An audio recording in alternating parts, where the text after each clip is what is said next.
amis, vous êtes bien sur Planète Gaïa TV et nous sommes dans l'émission Et si la santé était faite pour tout le monde. Donc je suis toujours dans la région bordelaise et là je suis avec une association qui s'appelle Vers l'opalescence. Oui. Voilà. Et je suis reçu par Françoise. Bonjour Françoise. Bonjour Gérard. Alors, merci de nous accueillir dans ton intimité et de nous faire partager tout ce merveilleux travail que tu fais.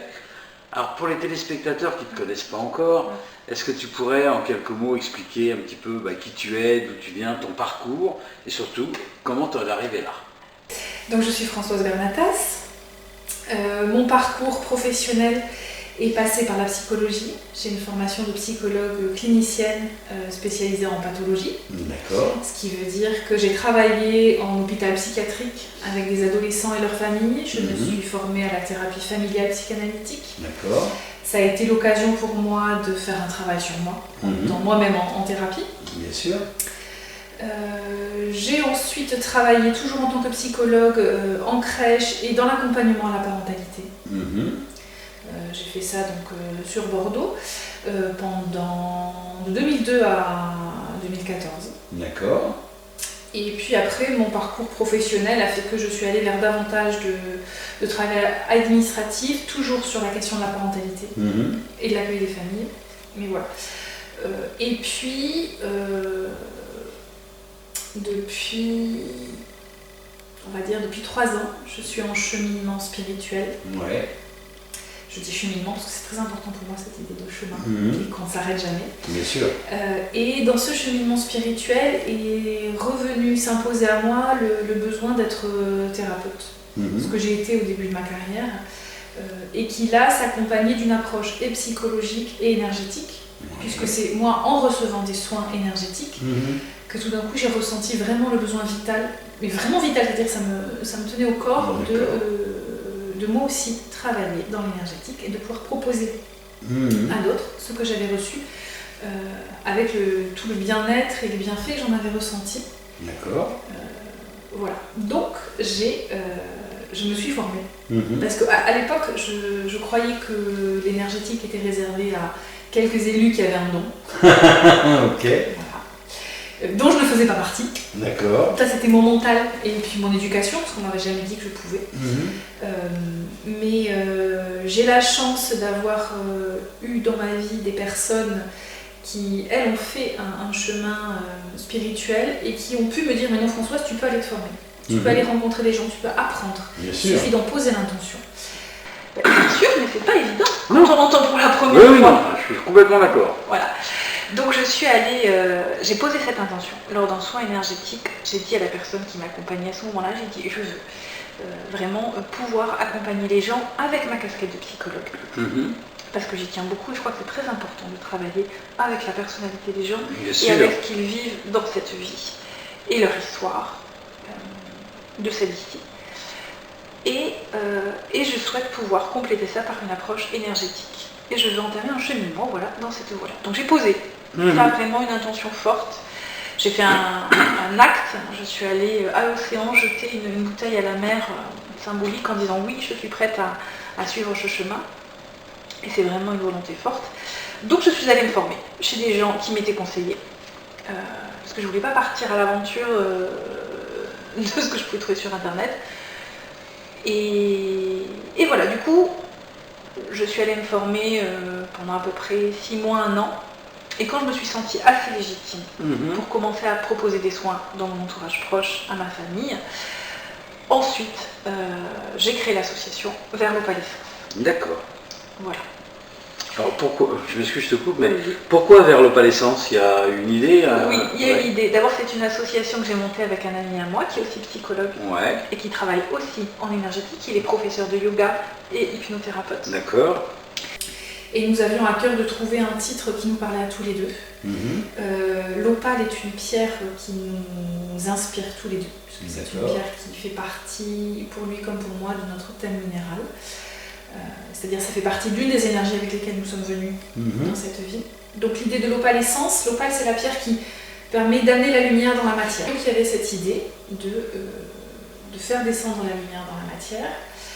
Et puis vert parce que c'est l'idée d'un mouvement et qu'on va vers la lumière dans la matière et que ça ne s'arrête pas. Et que le bien-être, ce n'est pas de tout repos et ça ne nous tombe pas dessus comme ça du jour au lendemain. On est bien d'accord. Voilà. Donc il y a cette idée de mouvement vers l'opalescence. Ok. Voilà. Pourquoi ce nom-là. Alors, les outils que tu utilises, c'est quoi? Le premier outil, c'est moi. D'accord. C'est moi avec... Mais oui, Oui, non, d'accord, ok, oui. c'est important parce que moi je crois beaucoup aujourd'hui qu'il y a beaucoup de thérapeutes qui reçoivent des personnes qui ne travaillent pas sur eux. Et je crois que nous sommes notre premier outil. C'est-à-dire que... en tout cas, je vais parler de moi. Moi, j'ai une formation de psychologue, donc j'ai été formée à l'écoute. Et j'ai surtout travaillé à qu'est-ce que j'écoute chez l'autre. Oui. C'est-à-dire dans une phrase, qu'est-ce que je vais relever comme mot et voir ce que ça me fait à moi. C'est-à-dire, est-ce que ça m'évoque quelque chose de mon histoire à moi, auquel cas j'identifie et je mets de côté, pour être vraiment centré sur la parole de l'autre et son histoire à lui. Donc, mon premier outil, c'est mon corps, mon écoute, ma capacité d'analyse. En termes énergétiques aussi, moi, la façon dont je vois mon travail, c'est que je suis en position de réception des intuitions qui me sont données, de l'énergie que je reçois. Et je suis bien cette coupe qui reçoit. Donc je suis mon premier outil. Ok, d'accord. Après, effectivement, j'ai des outils plus matériels qui sont les minéraux, avec lesquels je travaille quasi systématiquement lorsque je reçois quelqu'un en soins. Je travaille avec un pendule. D'accord. Je travaille avec des cartes aussi. Quand l'info descend pendant un soin, souvent vers la fin, de faire tirer une carte. J'ai 3 jeux. C'est pas beaucoup 3 jeux, mais j'en ai 3 que je peux faire tirer. Souvent, je me rends compte que c'est pour venir conforter un message qui est venu pendant la séance et qui est à retenir. D'accord. Que la personne l'entende d'une autre façon. Et ça vient réappuyer là-dessus. Ça, c'est pour les outils matériels. Et après, il y a des outils subtils, on va dire, c'est-à-dire qui ne se voient pas, qui sont les énergies. Voilà. Et auquel cas, les outils qui sont aujourd'hui assez connus du grand public, c'est les énergies Reiki. Oui, bien sûr. L'énergie universelle aussi. Alors, le Reiki, c'est aussi l'énergie universelle. Je crois que c'est la même chose. C'est juste une autre méthode, une autre approche. Et puis, je travaille avec...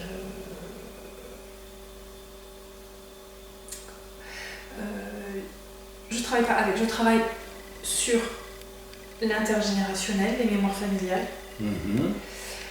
Et quelquefois, pas toujours, parce que j'estime que ce n'est nécessaire que si vraiment il y a des blocages, les mémoires des vies passées. Les mémoires Des vies passées. D'accord, ok. Et alors là, ça se passe comment? Tu fais un travail sur la régression, ça se matérialise comment? Alors, ça se matérialise d'abord par une identification des difficultés et de surtout être sûr que c'est bien lié à une vie passée. C'est-à-dire, il y a d'abord plusieurs séances où on discute avec le patient. Alors, je dis patient parce que moi j'ai une formation de psychologue, donc pour moi c'est vraiment des patients. Où on élabore ensemble sur quelle est la problématique et mettre de côté le fait que c'est pas lié à cette vie-ci, la difficulté que rencontre la personne. Et à partir de là, quand moi j'ai une confirmation aussi intuitive que c'est lié à une vie passée, j'ai 2 façons de travailler. Soit avec des minéraux, en demandant à la pierre d'accompagner en méditation la personne et de faire la paix avec cette mémoire-là. Il n'y a pas forcément une mise en conscience de l'événement qui fait blocage. Ah, d'accord. Pas forcément. C'est-à-dire, je pose l'intention avec la personne que n'arrive à la conscience que ce qui est utile.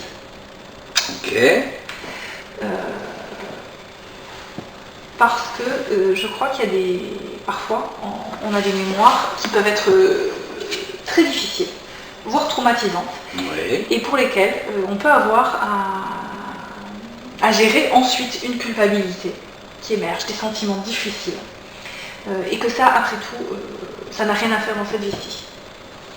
Ok. C'est pour ça que je demande à la pierre et à l'univers Ouais. de ne mettre en conscience que ce qui est utile pour la personne. D'accord. Pour autant, le travail énergétique de pacification de l'âme se fait. Ok. Et l'autre technique que j'ai, qui est une technique de méditation accompagnée d'un être de la nature, Ouais. qui facilite les régressions et qui permet aussi d'aller dans cette méditation voir les images qui sont à pacifier. Et là, il y a une mise en conscience. D'accord, mais toi tu les reçois comme des images? C'est la personne qui Ah, c'est la reçoit. personne qui les... C'est la personne qui le D'accord. reçoit. Et le lien qu'elle fait, le lien émotionnel qu'il y a pour elle entre l'image et l'émotion, nous permet de dire, d'évaluer si c'est juste ou pas. D'accord, ok. Voilà. Et ensuite, il y a un travail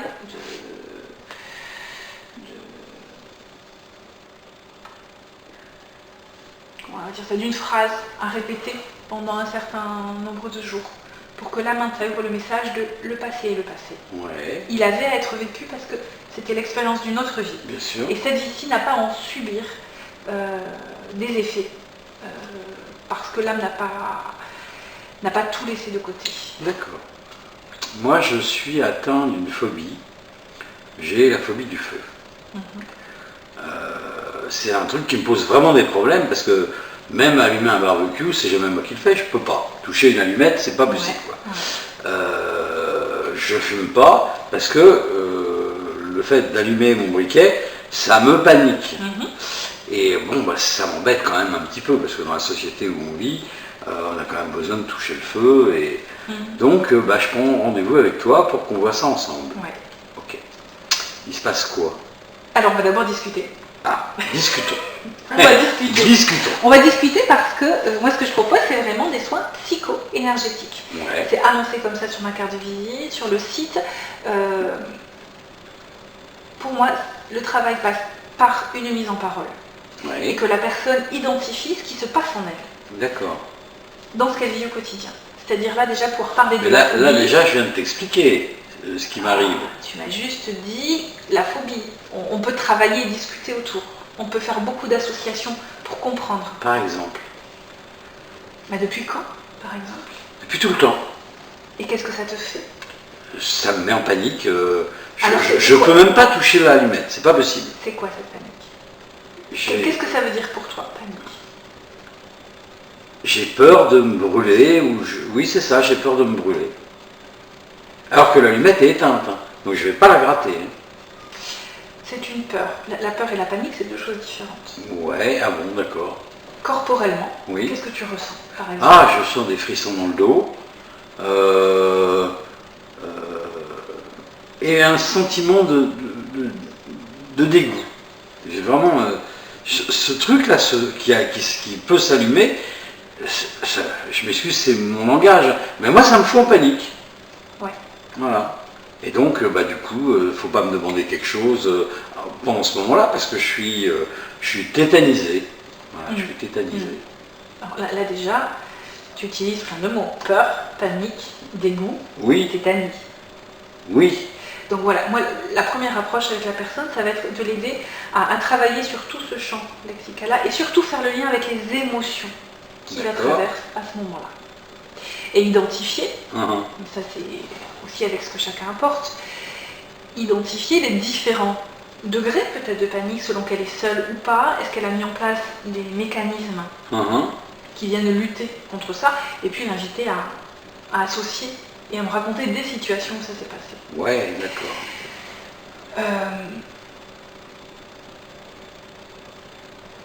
Ta question, c'est de savoir est-ce que on va aller voir ensemble tout de suite s'il s'agit d'une peur liée à une vie antérieure. Bah, oui, je me suis jamais brûlé encore. Hein.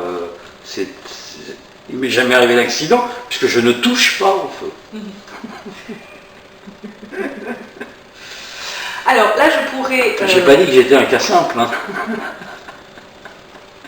Non mais là, dans le cadre de l'interview, effectivement, c'est pas quelque chose qui prend 5 minutes. Oui.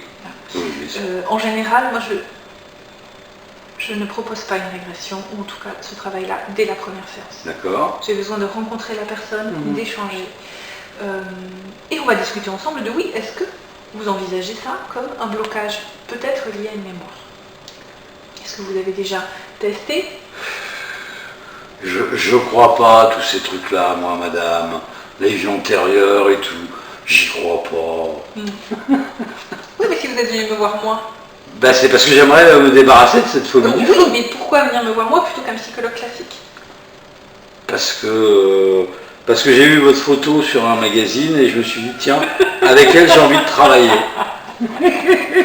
Et bien, c'est parce qu'au fond de vous, Ouais, il y a votre petite voix intérieure là, Ouais. qui sait ouais, qu'avec moi, vous allez faire un autre travail que celui d'un psychologue classique. d'accord. Et que votre âme, Même si votre mental raconte que Oui, oui. non, les vies antérieures, j'y crois pas, votre âme, elle sait que oui, il y a quelque chose d'autre qui existe. D'accord. Et le travail qu'on va faire du coup en séance avec cette personne qui est réticente, ça va être aussi de réfléchir à et bien, qu'est-ce que nous sommes venus faire ici. Et moi je vais parler de mon expérience et surtout ma croyance qui est que, mais qui m'appartient, la personne n'est pas obligée de la Oui, partager, bien sûr. Oui. qui est que nous sommes des âmes incarnées dans des corps parce que nous sommes venus faire une expérience de la matérialité et des expériences émotionnelles et que toutes ces expériences-là ne peuvent se faire que dans la matière. Que quand on D'accord. est pure énergie, on ne peut pas. Oui, ça, je suis d'accord. tant mieux.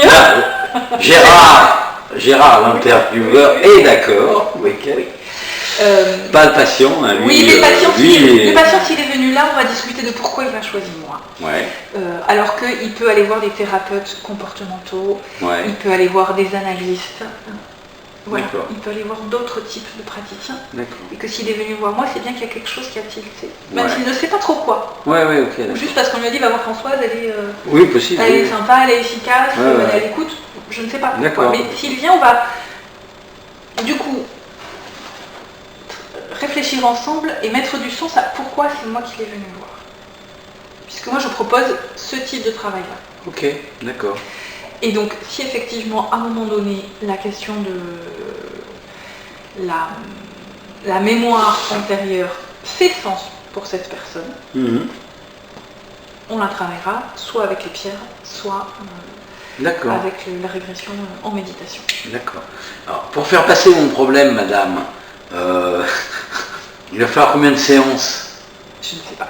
Ça va dépendre aussi de vous. Ah bon? C'est ton travail, c'est un travail qu'on fait à deux. Ouais. Et moi je mets sur le site, on part à l'aventure tous les deux. On Ok. chemine ensemble. Je ne suis pas devant à vous Ouais. ouvrir le chemin. Ouais. Je ne suis pas derrière à vous pousser. Je suis là avec vous sur le côté. D'accord. Et on chemine ensemble. Avec votre conscience, votre inconscient et votre âme. D'accord. Et mes différentes facettes, moi, mon côté psychologue va écouter votre conscience et votre inconscient, avec lesquels il faut composer aussi. Ouais. Et ma partie énergéticienne, spirituelle, va travailler avec votre âme. Et les messages que je peux recevoir D'accord. via votre âme, vos guides et les miens. D'accord. Ok. On va faire un bond en avant. Ça fait déjà plusieurs séances qu'on travaille tous les deux. Et on s'est aperçu que dans une de mes vies précédentes, j'avais été brûlé sur un bûcher. Oui. Ok. Ça y est, maintenant, ça on le sait. Alors non, On fait quoi avec ça? non, du moment qu'on l'a Ah. identifié, D'accord. du moment qu'on a identifié Oui. ça, dans le protocole de la régression, dès qu'on rencontre cette mémoire-là, on met en place un protocole qui permet de pacifier l'âme avec cette mémoire. Dans ce que je crois, moi, Ouais. en tout cas ce que j'ai appris jusqu'à présent, c'est que si on a des blocages aujourd'hui qui sont liés à une vie passée, c'est que l'âme n'a pas complètement coupé avec cette vie passée. D'accord. Et c'est comme si elle était poreuse, comme s'il y avait quelque chose là qui traversait et qui venait dans cette vie S'incruster. s'incruster, exactement, merci D'accord. Gérard, s'incruster. Et que le travail, à mon sens, c'est de dire à l'âme, non, ce qui est passé a été vécu et devait être vécu comme ça, Ouais. puisque c'est ce que l'âme était venue chercher Ouais, ok. Ouais. et expérimenter. Et dans cette vie-ci, c'est autre chose qui s'expérimente. Donc, les traumas des vies passées n'ont pas lieu d'être ici. Donc, le travail de pacification, une fois Ouais. qu'on a identifié la mémoire qui bloque, Ouais. ou qui fait souffrir, Ouais, ou ouais, qui donne la phobie, le travail, il est de dire à l'âme merci pour ce qui a été vécu. Ouais. D'accord. Merci peut-être aux bourreaux de l'époque qui n'ont pas à être pardonnés parce que c'est ce que tu étais venu expérimenter. D'accord. Et coupe. Accepte que ça a été vécu et que tu n'en as pas besoin là. D'accord. Et ça, c'est un travail qui se fait pendant la séance, mais qui doit se prolonger, et c'est là que c'est la responsabilité Ouais. du patient, Ouais. d'avoir une méditation à refaire pendant 21 jours qui suivent. Ah, les fameux 21 jours. Oui. On retrouve ça dans beaucoup de... Oui, Oui, oui. Oui. C'est un hasard. moi je crois pas au hasard. Ouais. J'y crois pas au hasard. Ok, d'accord. J'y crois pas. Ok. Bon, bah... Ça peut être c'est- plus que c'est- 21. Moi, il y a une personne qui est Oui. venue me voir, on avait écrit ensemble une phrase qui était là pour apaiser l'âme. Une fois que les 21 jours ont été passés, Pour elle, il y avait un réel apaisement, Mhm. mais elle pouvait avoir à certains moments un pic d'angoisse sur une situation en particulier, Ouais. et elle, le fait de pouvoir se réciter cette phrase comme un mantra D'accord. venait l'apaiser. D'accord. Donc, il aurait peut-être fallu une deuxième séance pour cette personne qui, Ouais, pour ouais. l'instant, n'a pas fait le choix de revenir. Ça lui appartient. Mais voilà, au-delà des 21 jours, il y a toujours la possibilité de continuer à faire appel à cette méditation, à ce mantra, pour apaiser l'âme. D'accord. Alors, tu fais de la méditation guidée aussi? Oui. Donc, je sais pas, voilà. Moi, je suis un jeune étudiant, je suis en train de préparer mes diplômes. Ouais. Ça s'approche rapidement et j'arrive pas à me détendre. Donc, du coup, j'arrive pas à mémoriser non plus. Donc là, on peut faire des séances de relaxation guidée pour Ce n'est m'apaiser. pas de la relaxation, c'est de la Ah. méditation ce que je propose. Je sais pas, il y a marqué méditation guidée. Oui, c'est Ah pas oui, relaxation. relaxation. D'accord. Non mais c'est intéressant. Oui. C'est très intéressant Ouais. parce qu'une méditation Ouais. peut être une méditation avec une visée de relaxation. Ouais. Ce n'est pas ce que je propose. D'accord. Parce que je ne suis pas formée à ça. Oui. Il y a des gens qui font très bien ça. Oui. Moi, ce que je propose, c'est une méditation de pleine conscience. D'accord. C'est-à-dire C'est-à-dire, juste oui. d'apprendre à être dans le moment présent. Ok. Donc l'objectif quand vous venez sur une méditation, alors souvent elle est de groupe, Ouais. mais elle peut se faire individuelle. L'idée, c'est pas de se détendre. L'idée, c'est d'apprendre à être là dans l'instant, D'accord. centré sur mon corps, Ouais. présent à moi-même. Et à ce que du coup, les pensées soient un peu mises de côté. Oui. Et apprendre à être dans les sensations. D'accord. C'est ce qu'on retrouve beaucoup dans la pleine conscience, ce qu'on appelle mindfulness aujourd'hui, Ouais. qui est une vraie technique qui permet de apaiser les émotions et de se recentrer. Et d'apaiser les pensées quand la machine à penser là se met à mouliner. Et que je pense à la fois à mes courses, à mes impôts, à mes dossiers au travail, à mon gamin qu'il faut que j'aille chercher à l'école, et le petit dernier, il faut que je l'inscrive à la crèche, mais j'ai pas de place, et j'ai tout ça en même temps. D'accord. Et du coup, je ne suis plus là. D'accord. On l'expérimente bien, par exemple, quand on conduit. Des fois, on conduit en mode automatique. Oui. Et on pense, et on arrive chez soi, on se dit « Ah, Je suis déjà là? je suis déjà là, je m'en suis pas rendu compte. Ouais. Et je ne me souviens pas être passé à certains moments. Ouais, On est d'accord. en pilote automatique et on n'est pas là. D'accord. Ouais. Et le but de la pleine Ce qui peut conscience, être embêtant. ça peut être très embêtant. Oui. Le but de la pleine conscience, c'est ça. Être là, dans son corps, au moment présent. D'accord. Ok. Alors, je vois que tu fais des ménages aussi. Oui. Si vous avez une maison à nettoyer, faites des ménages. Oui. Voilà. On fait du nettoyage à la maison. Je ne fais pas ça toute seule. Je fais ça avec Sylvain Raveil. D'accord. Nettoyer votre habitat, ça veut dire quoi? Ça veut dire exactement, c'est faire le ménage énergétique. Énergétique. Oui. C'est-à-dire que j'ai un fantôme chez moi, Oui. On va l'accompagner. toutes les nuits il vient faire ouh dans mon Oui. couloir. Oui. D'accord. Eh bien, s'il vous embête, Ouais. c'est possible de nous appeler et on va faire, non pas Ghostbusters, mais on va venir et l'accompagner pour qu'il sorte de la maison, qu'il n'aille plus vous embêter. D'accord. Ok. Pour moi, c'est très important cette approche. Je me suis formée aussi à ça parce que j'avais la sensation que si une personne venait me voir, que lors d'un soin, on fait un nettoyage, on enlève les entités émotionnelles, s'il y a des âmes qui sont autour de cette personne, on les aide à s'élever. S'il y a des entités, on en parlait tout à l'heure, du bas astral ou autre, on les fait partir. La personne, on va dire, c'est comme si elle venait de prendre sa douche. D'accord. Et elle rentre chez elle. Ouais. Mais chez elle, c'est Infesté. tout pollué et infesté. C'est exactement comme si, après votre douche, vous partiez vous rouler dans le marécage de boue. D'accord, oui. Et du coup, le travail qui a été fait avec moi Ça dans la sert plus à séance rien. ne sert plus à grand chose. En tout cas, il ne sert pas longtemps. Donc, il y a cette idée de nettoyage. Après, c'est des techniques de géobiologie. Je crois surtout à l'harmonisation, c'est-à-dire au fait que c'est important que la personne qui vit dans son lieu vibre à peu près au même niveau que le lieu où elle vit. D'accord.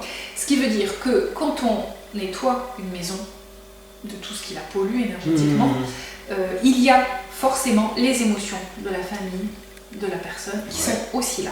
Et que si on rend la maison vraiment propre et que du coup elle monte dans son taux vibratoire, pour moi c'est important qu'on accompagne la personne aussi sur ce taux vibratoire. D'accord.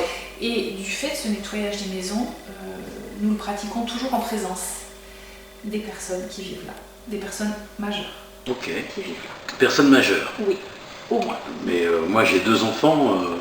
Qu'est-ce que je fais de mes enfants? Ils vivent dans ma maison. Or, ils peuvent être là. D'accord. Mais c'est pas forcément eux qui vont expliquer l'histoire de la maison, qui vont peut-être communiquer avec les âmes. Ça, on va en discuter avant. D'accord. Voilà. Oui, bien sûr. Oui. Mais voilà, pour nous, c'est important que tous les habitants soient présents. D'accord. Ok. Bon, ok. Et la dernière facette que je vois là, c'est communiquer avec vos animaux. Oui. Donc, tu as appris plusieurs langues. La langue du chat, la langue du chien, la langue du cheval. C'est toujours la même langue. C'est toujours la même langue. C'est la langue du cœur. Ah alors ça s'apprend où, ça, la langue du cœur? Ça s'apprend Alors, c'est la langue du cœur parce que c'est une communication énergétique, télépathique, avec un lien avec l'animal qui se fait du chakra cœur au chakra cœur. D'accord. Et après, comme on peut faire quand on reçoit les intuitions, quand on communique avec nos guides, c'est intuitif. Ok. Ça s'apprend où? Eh bien, ça s'apprend avec des personnes qui forment.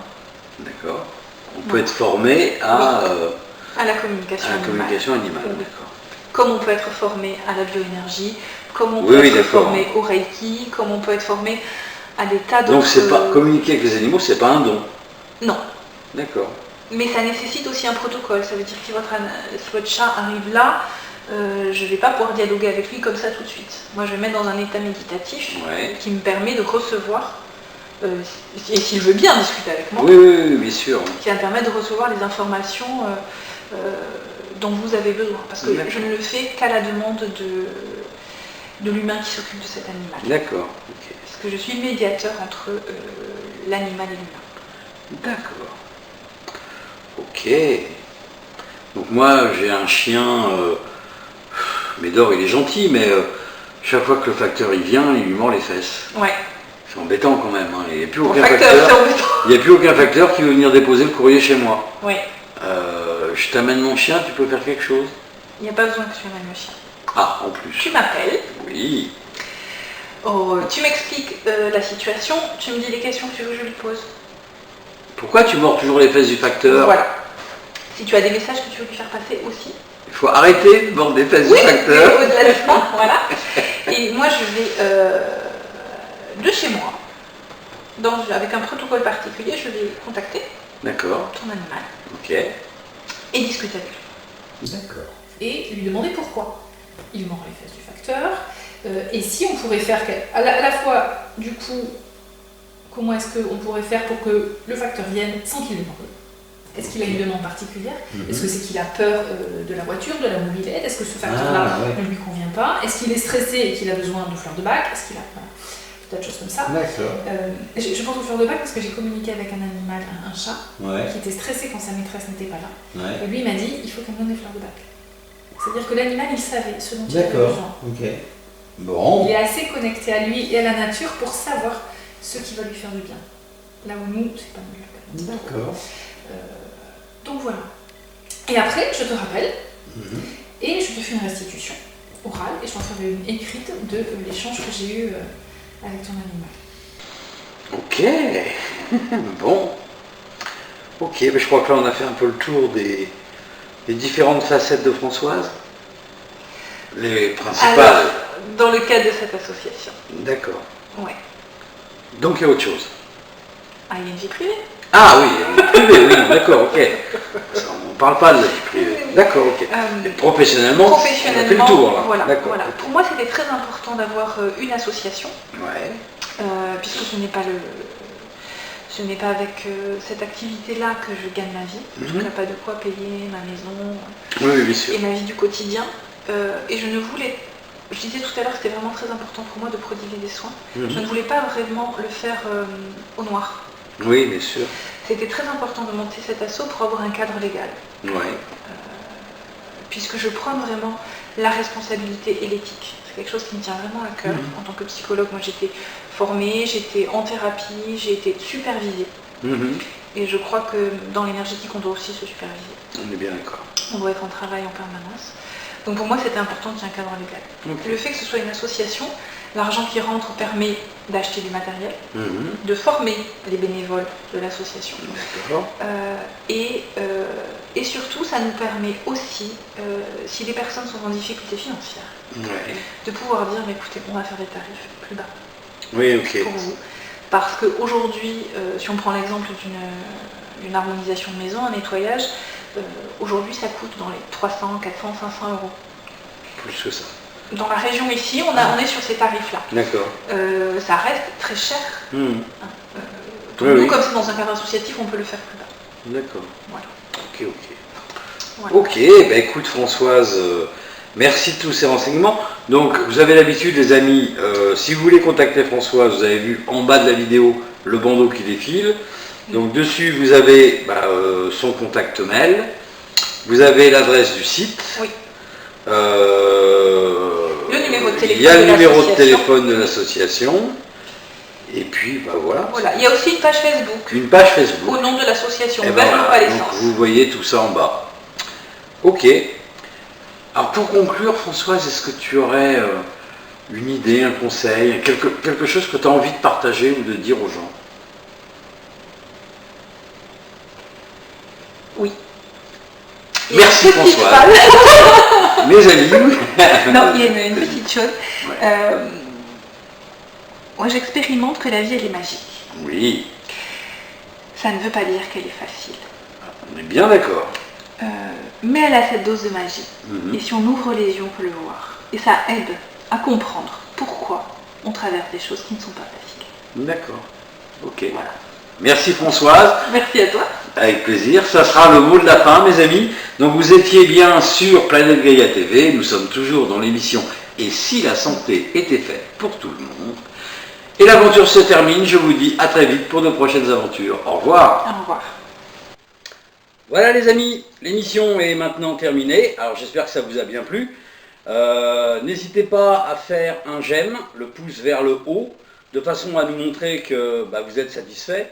Mettez-nous des commentaires, parce que d'abord ça fait toujours plaisir, et puis en plus ça nous permet d'améliorer nos vidéos. Faites-nous les réflexions qui vous semblent justes. Si vous avez des questions à poser à l'intervenant, posez-la, nous on va transmettre, il n'y a pas de problème avec ça.